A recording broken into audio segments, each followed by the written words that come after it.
Hello guys, কী অবস্থা সবার? কেমন আছেন? আশা করি ভালো। আমিও আছি ভালো।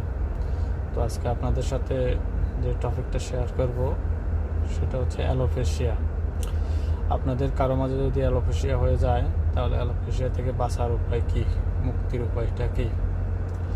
প্রথমত, অ্যালোপেশিয়া যদি হয়ে যায় তাহলে আপনি যে কোনো একটা সেলুন দোকানে যাবেন বা কোনো একটা নাপিতের দোকানে যাবেন, যে পুরা মাথা ন্যাড়া করে ফেলবেন। ন্যাড়া করার ফলে যে জায়গায় আপনার অ্যালোপেশিয়া হয়েছে ওই জায়গায় আপনি একটা ব্লেড দিয়ে, নাপিত দোকানের ব্লেড দিয়ে হালকা হালকা করে একটু একটু কেটে ওখানে রক্ত বের করবেন। রক্ত বের করে ওই জায়গায় আপনি চাইলে পরবর্তীতে সাথে সাথে রসুন আছে না, রসুনকে কেটে 2 পিস করে, তো রসুনের যে একটা মুখে লালা বাইর হয় বা জাঁচটা বাইর হয়, ওই পানিটা যে জায়গায় আপনি কেটেছেন ওই জায়গায় লাগাই দিবেন।